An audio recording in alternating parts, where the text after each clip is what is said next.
Hello everyone, and welcome to the Narcissistic Abuse and Recovery Care Network. I'm Dean, your host, and I'll be taking you on this journey through narcissism and understanding the narcissist.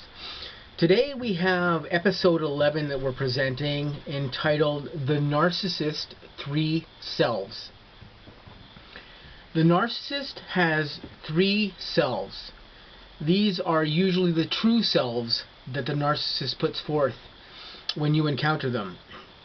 And these 3 selves include the false self, the true self, and the borrowed self.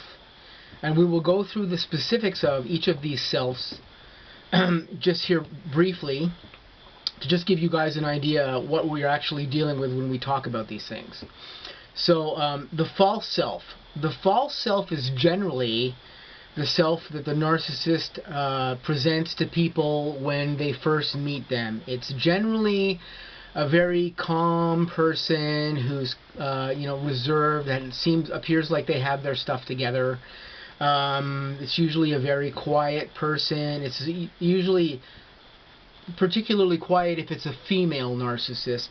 They have a tendency to be more quiet than males are and more reserved than males are. Usually they put forth just very reserved, very kind of a calm energy about them or whatever. They're not very outspoken. They have a tendency to be kind of quiet. I know that my own recent narcissist was like this for the first 15 years that I knew her as a friend, and she presented this kind of false self to me during that time as well. But generally, when you're dealing with a false self, you're just looking at what the narcissist is putting forth towards you, and it will generally be all the things that you wouldn't generally see about their true self personality. So this is the self that they just present to everyone, for everyone to basically, get an idea of what they actually are. The problem is that this false self is it's a facade. It's a complete facade. You're not really seeing what that narcissistic person is really like. They want everybody to see an idea of what they're not like, because they're usually just hiding their own true self-image. Now we'll go on to the true self aspect of the narcissist. And the true self aspect of the narcissist is most of the aspects that they actually hide about themselves. They're generally can be not very confident people. They have self-esteem issues very often. They're compulsive liars. They're compulsively manipulative with people. They hide all kinds of things. They hide secrets from you. They're not very open. They have a tendency to deal with you in a way where everything about their normal being that you would see in the false self, you actually see. And generally you won't see the true self out of them until you have been with them for a period of time. And you generally start to see the true self when something either goes wrong when you're in some type of relationship with them, either a friendship or a love relationship. And then you may start to see things pop up. You may start to see aggressive behavior out of them, uncomfortable behavior out of them.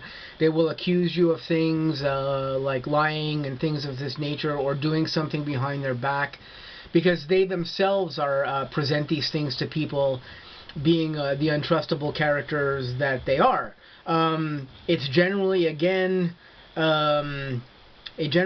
can be worse with males when you're looking at the true self than it is with females who are narcissists.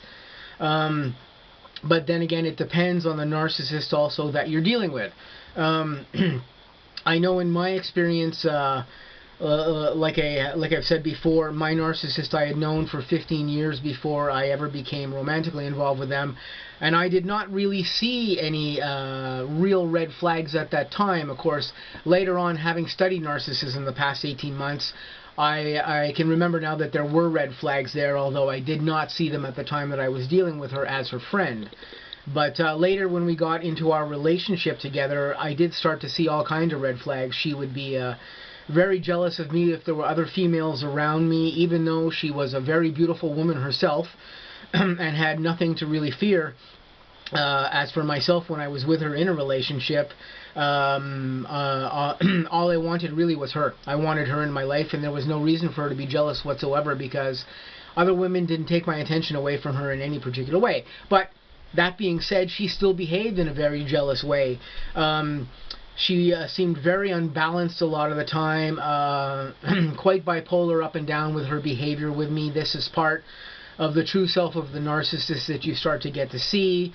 A lot of lying presented, a lot of deception put forth, and pretty much most of this completely unwarranted. You will find that they will do things like this with you that are completely unwarranted most of the time. You may not be making the narcissist jealous in any way. However, there you go. They're suddenly jealous of somebody that's around you. They watch everything that goes on around you, especially if it's people of the opposite sex that may be interested in you. You will suddenly start to see all kinds of stuff that goes on with them, and they may be putting you through devaluation points, golden periods back and forth like this, because they themselves don't really know who they are inside themselves, except for that they have this narcissistic behavior that they put forth to you that causes you to be completely unbalanced, because they themselves as individuals dealing with their narcissistic mindset, they are very unbalanced themselves, and often very insecure, and these are some of the attributes that go on with a narcissist when you're dealing with their true self. Now, the third thing that you have to deal with them is what we consider in narcissism as the borrowed self. And what this basically is that when you suddenly start to spend time with a narcissist, or they've known you as a friend, or there's suddenly a romantic interest going on between you two, they will start to borrow things from you that they take off you. And they do this in order to get fuel, and in order to make you feel closer to them, so that they can use these things for you later on. And a great example of this is my narcissist. When she became romantically involved with me, she started to mimic a lot of the things I would do. She liked the same food I liked all of a sudden. Of course, this is maybe not necessarily a big deal when you're looking at it, but when you start to see the things that compile about the things that they do, this is where you start to see a pattern. So she liked the same food I liked. She started to like all the same bands that I like. She was a heavy metal fan herself, and she did like some of her own bands, but suddenly she was into all these other bands that I was into, and she would start to kind of mirror me in what she was doing, and start to mimic me, mimic some of the things that I liked, and some of the stuff. And this is what narcissists actually do. And when she eventually did devalue me, and I went into kind of like a shelving period with her, when she actually took on a new intimate partner primary source, whom she was actually talking to me about as well, so I knew some stuff that was going on, and I could also see this intimate partner primary source's social media pages. She started to take on the things that they liked. She started to like all the bands that they liked, and all this other stuff that they were into as well too, and she began to start mirroring them and mimicking them and following them, and because this is what the borrowed self part of the narcissist does. It's part of what they use psychologically with the appliance that they're actually active with to get some power over that appliance, because it's part of a bonding phase with them that allows them to get control and to maintain control over the appliance that they have in their life that they're getting fuel from. So they do this type of thing as far as the borrowed self goes with them. But as far as the example of the false self and the true self and the borrowed self, these are all the things that the narcissist basically does, and these are the difference between the examples of what you're dealing with. So when you're dealing with a narcissist, you're always dealing with at least 3 selves within the narcissist, and these are the examples of the 3 selves that you have to watch out for.